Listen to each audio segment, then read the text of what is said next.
The Great Hall of the Galactic Council was the largest room ever built by any species. It floated in the empty space between three star systems, and its walls were made of crystal that showed the stars outside. 12 species sent their leaders here to talk about peace and trade and all the things that kept the galaxy running smoothly. For 300 years, there had been no major wars. Small fights happened sometimes. Border arguments came and went, but no species had launched a true war against another. This was strange because before those 300 years, the galaxy had been a place of constant battle. Empires rose and fell. Species conquered and were conquered. Blood and fire were the normal way of things. Then everything changed, and everyone knew why, even if they never spoke about it openly. Ambassador Velrath of the Corinthian Empire stood in the center of the Great Hall. His scales were dark green, and they moved slightly when he was angry. Right now, they were moving a lot. His hands were closed into tight fists, and his yellow eyes burned with fury. "The Myrathi have taken 3 of our world," he said. His voice echoed through the massive chamber. "They attacked without warning. They killed thousands of our people. They have broken every law of the Concord." The other ambassadors watched him quietly. Some looked worried. Others looked tired, like they had heard this kind of speech before. "We demand justice," Velrath continued. "The Corinthian Empire invokes the right of reclamation. We will take back our worlds, and we will punish those who stole them." He expected arguments. He expected the Marathi ambassador to stand up and defend his people. He expected a debate that would last for hours. Instead, there was only silence. Elder Synax of the Collective was the oldest member of the council. Her species lived for thousands of years, and she had been sitting in that same chair since before Velrath's grandfather was born. She had compound eyes like an insect, and they reflected the light of distant stars as she looked at him. "Ambassador Velrath," she said slowly, "we understand your anger. The Marathi have done wrong, but we ask you to consider peace." "Peace?" Velrath could not believe what he was hearing. "They murdered our people.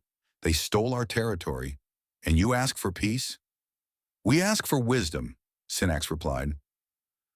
"We ask you to remember why this council exists. The council exists to prevent exactly this kind of aggression?" "No," Synax shook her head. "The council exists because of Terminus 9. The name fell into the room like a stone dropped into still water. Velrath saw the other ambassadors react. Some looked down at their hands. Others closed their eyes. The Myrathi ambassador, who had been sitting with a proud smile on his face, suddenly looked less confident. Terminus 9. Every child in the galaxy knew that name. Every species had stories about what happened there. But the true records were locked away, hidden in archives that most people could never access. "The humans have been quiet for 300 years, Velrath said. He tried to keep his voice strong, but it wavered slightly. "They are traitors now. Diplomats. They smile and shake hands and seem completely harmless." "Yes," Synax agreed. "They seem that way, because they choose to seem that way, because we have never given them a reason to be anything else." She leaned forward in her chair. "Do you want to give them a reason, Ambassador?" Velrath did not answer. He thought about the human embassy on the station. He had walked past it many times. The humans there were friendly.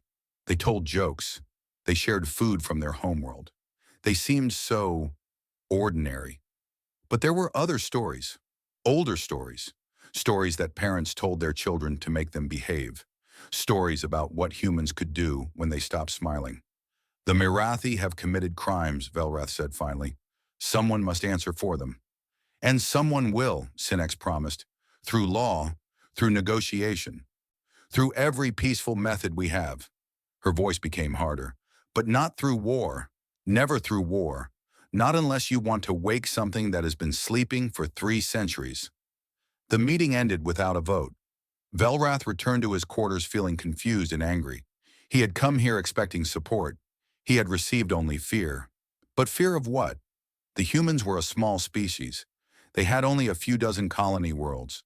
Their ships came and went from trading ports, carrying goods and passengers. They had no visible military to speak of. So why did everyone act like they were monsters hiding in plain sight? In the human embassy, Ambassador Sarah Chen watched a recording of the council meeting. She was a small woman with gray hair and kind eyes. She had been the human ambassador for 15 years, and she had never once raised her voice in anger. Her aide, Lieutenant Commander Marcus Webb, stood beside her. He was younger, tall and strong, with the careful posture of a military officer. "They mentioned Terminus 9 again," Webb said. "They always do." Chen picked up a cup of tea from her desk. The tea was from Earth, grown in the mountains of a place called China. She drank it every morning. "It is almost sweet, really. How scared they are of ships we stopped using 200 years ago. Should we do something? Say something?" Chen thought about the question. On her desk there was a small device. It looked like a simple communication tool, but it was connected to a very specific place on Earth, a place that officially did not exist. In 300 years, no human ambassador had ever used it. "Not yet," she said. "Let them remember on their own. Let them tell each other the old stories. Fear keeps the peace better than we ever could." Webb nodded, but he looked troubled. "And if someone forgets? If someone decides the stories are just stories?" Chen set down her tea. For just a moment, something cold passed through her kind eyes, something old and hard and patient. "Then we remind them," she said simply, "and then we go back to drinking tea and shaking hands and being friendly, because that is what we want to be. That is what we choose to be." She smiled, but it was not entirely a warm smile. But choosing to be peaceful is not the same as being unable to fight, and someday someone will learn that lesson again. She looked out the window at the stars. Somewhere out there, hidden in the dark spaces between systems, things were waiting. Things that humanity had built and then put away, hoping they would never be needed. Hoping, but always prepared. "For now," Chen said, "we wait, we watch, and we hope that everyone remembers why we do not have wars anymore." Webb followed her gaze into the darkness. "And if they forget?" Chen did not answer. She did not need to. They both knew what would happen if the galaxy forgot the lesson of Terminus 9. And somewhere in shipyards that no map showed, ancient engines sat cold and silent, waiting for a signal that might never come, or might come tomorrow. Velrath could not sleep. He lay in his bed and stared at the ceiling for hours. Every time he closed his eyes, he saw the faces of his people on those stolen worlds. He heard their screams. He felt their fear. And he heard the name that everyone whispered, but no one explained. Terminus 9. He knew the children's stories. Everyone did. Humans were monsters. Humans were death. Humans smiled while they killed you. These were the tales that parents used to frighten young ones into behaving. But Velrath was not a child anymore. He was an ambassador. He needed facts, not fairy tales. He needed to understand why the entire galaxy was afraid of a species that seemed so small and weak. At midnight, he left his quarters and walked through the empty halls of the station. He used every favor he had collected over 40 years of service. He called in every debt. He made promises he might not be able to keep. And finally, he stood before the door of the Forbidden Archive. The Keeper was an artificial intelligence older than most civilizations. It existed only to guard the records that governments wanted hidden. Its voice came from everywhere and nowhere. "Ambassador Velrath of the Corinthian Empire, you request access to classified files." "Yes. You understand that what you see cannot be unseen. You understand that this knowledge carries weight." "I understand." The door opened. Inside, the archive was dark except for a single light in the center. Velrath walked toward it, and the Keeper projected files into the air around him. Words and images floated like ghosts. The file was labeled with simple words: Terminus 9 Incident, Absolute Classification. Velrath began to read. 312 years ago, the Varathi supremacy had ruled a quarter of the galaxy. They were conquerors. They believed that strength was the only law, and that the weak existed to serve the strong. They had crushed 12 species into slavery. They had burned worlds that refused to surrender. Then they discovered humanity. The humans were new to space travel. They had only a handful of colony worlds. They had no great fleets. They spent their time exploring and building and trying to make friends with their neighbors. The Varathi saw this and laughed. Here was another weak species to add to their empire. Here were more slaves to work their mines and build their ships. They sent a message to Earth. Surrender everything. Give us your worlds, your people, your future, or we will take them by force. The humans sent back a simple reply, no. The Varathi assembled the largest fleet in galactic history. 11,000 warships gathered above a human colony called Terminus 9. It was a small world with only 2 million people. The Varathi thought they would make an example of it. They would burn it to ash and show the humans what happened to species that refused to obey. Velrath watched the old recordings. The quality was poor because most of the observation drones had been destroyed, but he could see enough. The Varathi fleet surrounded the planet, 11,000 ships. The largest was the Varathi flagship, a monster of metal and guns that stretched 16 kilometers from end to end. Against this armada, the planet had only a small defense force, a few hundred ships at most. The Varathi commander broadcast his demands. The colonists had 1 hour to evacuate. After that, the planet would be destroyed. It was meant to be a mercy. The Varathi considered themselves civilized after all. The humans did not evacuate. Instead, something else happened. A single ship appeared. Velrath leaned closer to the recording. The ship was not large, maybe 2 kilometers long. It was shaped differently than any vessel he had seen before. Smooth and simple and somehow wrong, like it did not belong in normal space. The file identified it as the HSS Prometheus, Archon-class battleship. 1 ship against 11,000. The Varathi commander laughed when he saw it. He ordered his fleet to destroy the foolish humans who thought one vessel could stand against an empire. The battle lasted 11 minutes. Velrath watched with growing horror as the Prometheus moved through the Varathi fleet. It did not fly like a normal ship. It seemed to slide through space, appearing in one place and then another without crossing the distance between. The Varathi fired everything they had: missiles, energy beams, weapons that could crack moons. Nothing touched the human ship. Nothing even came close. And then the Prometheus began to fire back. The weapons it used did not make sense. They did not follow the laws of physics that Velrath understood. Varathi ships simply stopped existing. One moment they were there. The next moment they were clouds of atoms spreading into the void. The flagship lasted longer than most, almost 90 seconds. Its shields held against the first 3 hits. The 4th hit went through the shields like they were made of paper. The 5th hit erased the ship from reality. When it was over, 11,000 Varathi warships were gone.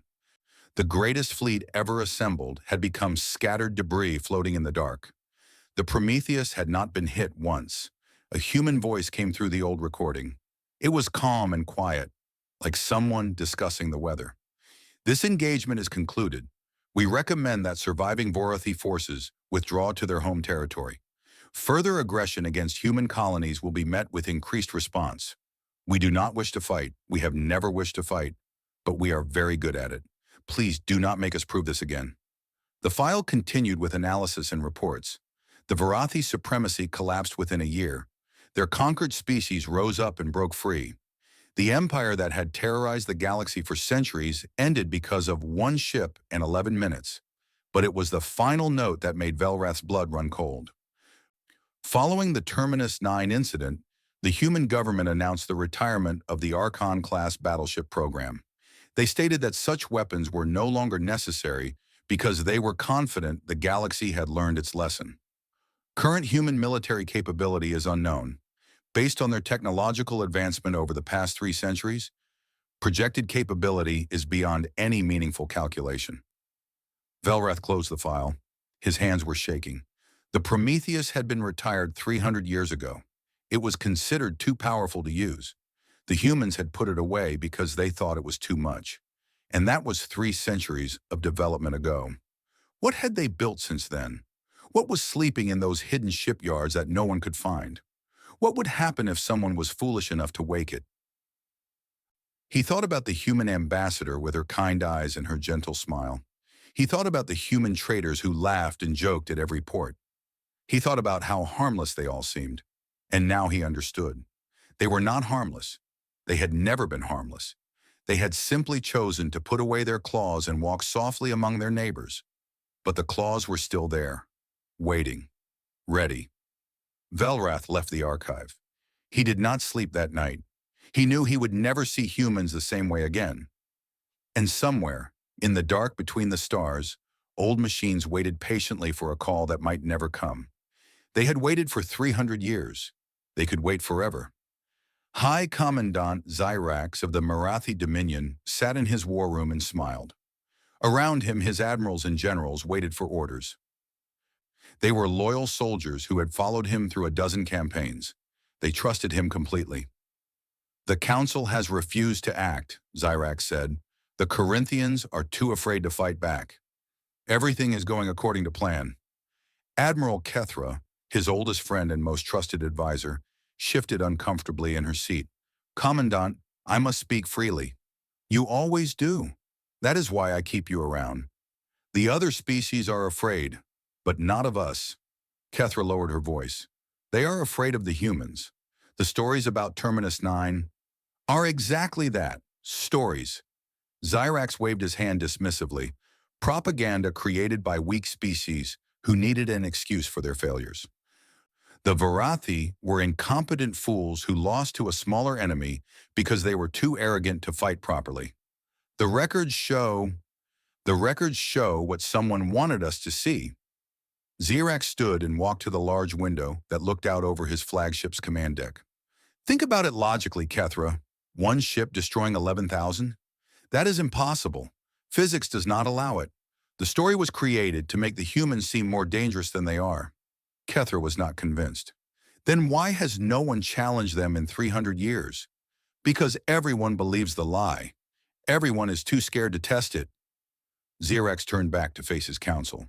"But I am not afraid. I have studied the humans carefully. They are soft creatures with short lives. They remember nothing. The ones who fought at Terminus 9 are long dead. Their children's children have grown old and died. The humans of today know only peace and trade and comfort." He activated a holographic display that showed a planet covered in green forests and blue oceans. It was beautiful, the kind of world that any species would want to own. "This is Avalon Prime. 30,000 human colonists, minimal defenses, a rich prize sitting unprotected in space." Xyrax pointed at the planet with one clawed finger. "We will take it. We will hold the colonists as hostages, and the humans will do nothing because they have forgotten how to fight." "And if you are wrong?" Kethra asked. "If the battleships are real?" "They are museum pieces, antiques from an ancient war that probably never happened the way the stories say. Even if they still exist, the humans would never use them. They are too civilized now, too peaceful, too weak." Kethra said nothing more. She did not believe her commander, but she was a soldier. She followed orders. The attack on Avalon Prime happened 3 days later. 4,000 Marathi warships appeared in the system without warning. The planet's defense force tried to fight back, but they were outnumbered 50-1. The battle lasted less than 2 hours. When it was over, the Marathi controlled the skies, and landing ships descended on the colony below. The human colonists did not panic. They gathered in their community centers and waited calmly. This behavior confused the Marathi soldiers. Where was the screaming? Where was the fear? An old human man approached the Marathi commander on the ground. He had white hair and a face full of wrinkles. He looked like someone's grandfather. "You have made a mistake," the old man said quietly. The commander laughed. "We have made a conquest. Your people belong to us now." "No," the old man shook his head slowly. "You do not understand. We are not afraid because we know what comes next. We have always known. Every human child learns the stories." He looked up at the sky, where Marathi ships filled the darkness like angry stars. "You should not have done this. You really should not have done this." The commander hit the old man and told him to be quiet. But something about those calm words stayed with him. Something about the way none of the humans seemed worried. On the space station far away, Ambassador Sarah Chen received the news in the middle of the night. She read the report carefully. 30,000 colonists captured. Minimal casualties so far. The Marathi were treating the hostages relatively well, probably planning to use them for negotiation. Lieutenant Commander Webb stood at attention beside her desk. "The council is meeting in emergency session. They are offering to mediate. Mediation will take months. Our people do not have months." Ma'am, if you use that device, Webb nodded toward the communication tool on her desk. Everything changes. Everything has already changed. Chen picked up the device. It felt heavier than it should. The Marathi have broken the rule that everyone agreed to follow. They have touched our people. They have made themselves our enemies. The other species will be terrified. Good. They should be. Fear keeps peace. We have been too quiet for too long. Someone forgot why the galaxy does not have wars anymore. Chen looked at Webb with eyes that were no longer kind. They were hard and cold and ancient. It is time to remind them. She pressed the button. For a moment, nothing happened. Then the device made a small sound. A connection confirmed. A signal sent across thousands of light years to a place that did not exist on any map. On Earth, in a facility buried deep beneath a mountain, lights that had been dark for 300 years began to glow. Computers woke from their long sleep. Systems came online one by one, checking and confirming and preparing. A voice spoke in the darkness. It was an artificial intelligence that had been waiting patiently for this moment since before most people alive today were born. Confirmation received, ambassador level activation confirmed. Threat classification, sovereign, initiating response protocol. In shipyards hidden between the stars, something stirred. Engines that had not run in 3 centuries began to warm. Power cores that had slept for longer than most civilizations existed started to pulse with energy. The old machines were waking up. Commandant Zyrax received a message 4 hours after the conquest of Avalon Prime. It came on all frequencies, broadcast to every ship in his fleet simultaneously. The voice was calm and professional. This is the Terran Defense Fleet to all Marathi forces. You have committed an act of war against humanity. You have 1 standard hour to release all hostages and withdraw from the Avalon system unconditionally. This is not a negotiation. This is not a request. You have 1 hour. Zyrax laughed when he heard it. The Terran Defense Fleet? I have never heard of such a thing. They are bluffing. Admiral Kethra checked her sensors. Commandant, I am not detecting any human ships in the system. Of course not, because they do not have any ships to send. This is a trick, nothing more. He broadcast his response on the same frequencies. Human commander, you have no fleet. You have no power here. Surrender your colonists and we might let them live. The human voice came back immediately. It sounded almost sad. 59 minutes remaining. We strongly suggest you reconsider. Xerax cut the connection. He was confident. He was certain. He had 4,000 ships and 30,000 hostages. The humans had nothing but words and old stories. He would learn very soon how wrong he was. Admiral James Okonkwo had spent his entire life preparing for a day he hoped would never come. His father had done the same. His grandfather. His great-grandfather. 7 generations of his family had served in the Silent Fleet, maintaining ships that everyone prayed would never fly. When the alert came, he was eating dinner with his wife. The device on his wrist made a sound he had never heard before. A sound that had not been heard in 300 years. His wife looked at him with eyes that understood everything. It's time, she said quietly. Yes. Come back to me. I will. 1 hour later, Admiral Okonkwo stood on the bridge of the HSS Nemesis. The ship was 7 kilometers of pure destruction. It made the old Prometheus look like a toy. It could do things that would make scientists say impossible, and then do them anyway. Around the Nemesis, 11 other ships waited in the darkness. The judgment, the reckoning, the final word, the consequence. Names that promised exactly what they would deliver. Each one was a masterpiece of 3 centuries of hidden development. Each one could end civilizations. Admiral, his executive officer reported, all ships report ready. Fleet status is green. We can deploy on your command. Okonkwo looked at the star map. Avalon Prime was thousands of light years away. The Marathi had 43 minutes left on their warning. What is the enemy fleet strength? He asked. Approximately 4,000 combat vessels, sir, plus support ships and landing craft. 4,000. Okonkwo allowed himself a small smile. They think that is a lot. He gave the order to move. Normal ships needed to travel to the edge of a star system to enter faster than light travel. This was basic physics. This was how the universe worked. Every species knew this. The human fleet did not care about such rules. The 12 ships folded space around themselves and simply stepped from one point to another, crossing thousands of light years in a heartbeat. They appeared directly above Avalon Prime, right in the middle of the Marathi formation. Commandant Zyrax was reviewing reports when every alarm on his ship started screaming at once. "What is happening?" he demanded. The sensor officer stared at her screens with a face full of terror. "Ships, Commandant. 12 vessels. They appeared from nowhere. They are right on top of us. That is impossible.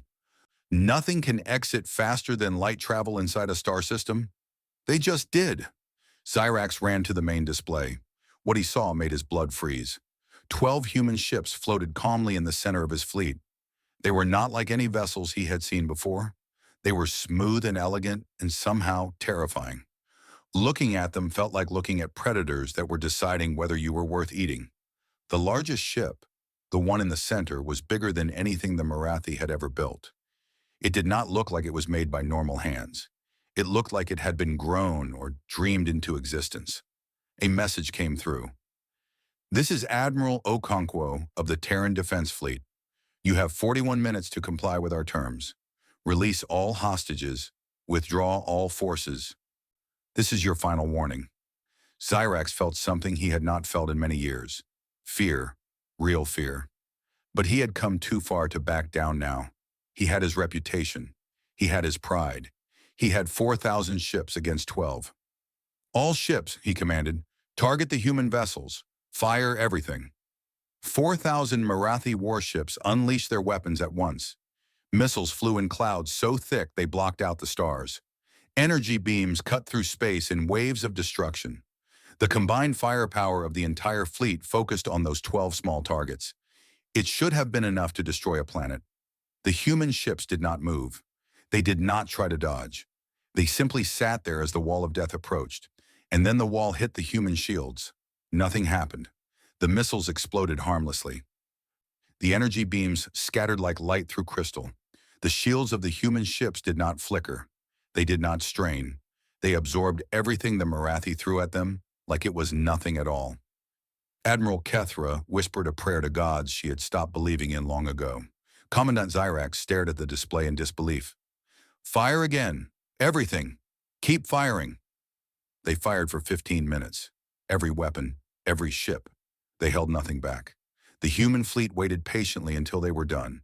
Then Admiral Okonkwo spoke again. His voice was still calm, still professional, almost gentle. "Are you finished?" The Marathi fleet had nothing left. Their weapons were empty. Their power reserves were drained. They had given everything they had, and they had accomplished nothing at all. "You have 26 minutes remaining," Okonkwo continued. "I suggest you use them wisely." Zyrax looked around his bridge. His officers were trembling. Some were crying. These were hardened warriors who had fought in dozens of battles. Now they looked like frightened children. One of the human ships moved. It was not the big one. It was one of the smaller vessels, perhaps 3 kilometers long. It turned slowly toward a Marathi cruiser at the edge of the formation. A single beam of light touched the cruiser. The ship did not explode. It did not break apart. It simply stopped existing. One moment it was there. The next moment it was atoms spreading into the void. There was no flash, no sound, just nothing. 1,100 Marathi sailors, gone in an instant. "That was a warning shot," Okonkwo said. "We destroyed one of your ships to show you what we can do. We would prefer not to destroy more. We would prefer not to destroy any. We are not your enemies unless you force us to be." His voice hardened slightly. "But make no mistake, if you do not release our people and leave this system, we will remove you from existence. Every ship, every soldier, every trace that you were ever here." The bridge was silent except for the sound of someone quietly sobbing. 24 minutes, Commandant. The choice is yours." Zyrax tried to find words. He tried to find courage. He tried to find anything that would let him fight back against these impossible enemies. But there was nothing. No strategy, no trick, no hope. He had been so certain that the stories were exaggerations. He had been so confident that humans had grown weak. He had bet everything on the belief that Terminus 9 was ancient propaganda. He had been wrong. All forces, he said, and his voice broke as he spoke. Stand down. Release the hostages. Prepare to withdraw. Admiral Kethra slumped in her chair. Relief and shame mixed on her face. Commandant, Say nothing. Xerax could not look at her. He could not look at anyone. Just get our people out of here before they decide to make another example. The human ships did not fire again.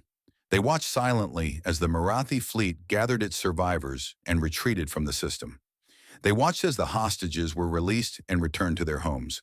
And when the last Marathi ship was gone, they returned to wherever they had come from, vanishing as mysteriously as they had arrived. The galaxy had just received a reminder. The old stories were true. The fear was justified. Humanity was awake. The Galactic Council met in emergency session. Every ambassador was present. Every species had sent observers. The Great Hall was more crowded than it had been in centuries. They had all seen the recordings from Avalon Prime. They had all watched the Marathi fire everything they had at 12 human ships. They had all seen what happened next. Nothing. Absolutely nothing. And then they had seen a Marathi cruiser disappear. One shot, 1,100 lives, gone. The fear in the room was thick enough to taste. Ambassador Sarah Chen walked to the center of the hall. She moved slowly, calmly, like someone who had all the time in the universe. Behind her, Lieutenant Commander Webb stood at attention. He wore his military uniform today. It was the first time many of the ambassadors had seen a human in military dress. Chen looked around the room. She met the eyes of every ambassador, one by one. Some looked away. Others stared back with a mixture of terror and respect. 300 years ago, she began, we showed you what one battleship could do. We destroyed the greatest fleet in galactic history with a single ship. We hoped that would be enough. We hoped you would understand that humanity does not want to fight. We want to explore. We want to learn. We want to be your friends. She paused, letting her words sink in. For 300 years, we kept our promise. We traded with you. We shared our culture with you. We laughed at your jokes and ate at your tables and called you neighbors. We put away our weapons and tried to be the peaceful species we always wanted to be. Her voice grew harder. But we are not stupid. We knew that someday someone would forget. Someone would look at our smiles and our handshakes and convince themselves that we had grown weak, that our kindness was a sign of vulnerability, that the old stories were exaggerations. She turned to look at the empty seat where the Marathi ambassador used to sit. The Marathi Dominion had collapsed within days of the Avalon incident. Their leaders were in custody, waiting for trial. Their empire was gone. The Marathi made that mistake. They thought we had forgotten how to fight. They thought our battleships were antiques in museums. They thought the humans of today were different from the humans of Terminus 9. Chen shook her head slowly. They were wrong. We are the same. We have always been the same. The only difference is that we choose to be kind first. We choose to offer friendship before we offer war. But when someone hurts our people, when someone takes our children and threatens our homes, her eyes grew cold. Then we remember what we truly are. The room was completely silent. Let me be clear about what happened at Avalon Prime. We sent 12 ships. The Marathi had 4,000. They fired every weapon they had for 15 minutes. Our shields did not even notice. We could have destroyed their entire fleet in seconds. We chose to destroy only one ship as a warning because we do not enjoy killing. We do not celebrate death. We simply do what must be done, and then we stop. She took a deep breath. Our battleships are returning to their docks now. They will sleep again, hopefully for another 300 years, and we will go back to being your trading partners and your diplomatic neighbors and your friends. Chen's voice softened, but her words carried a weight that made everyone listen carefully. We do not want to be feared. We do not want to be the monsters that parents use to frighten their children. But we have accepted that fear is sometimes necessary to protect peace. So we build our ships, we train our soldiers, we prepare for the day when someone forgets the lesson. She looked around the room one final time.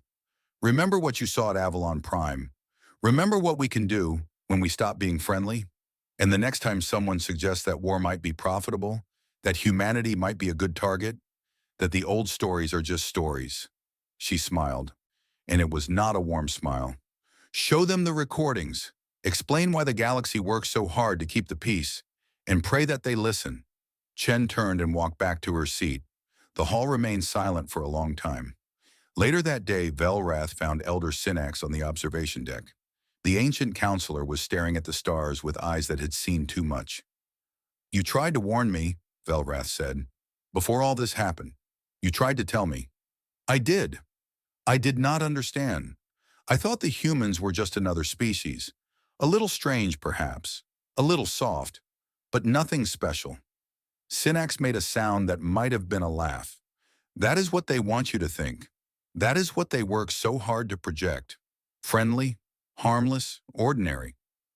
But they are not. No. They are something very different.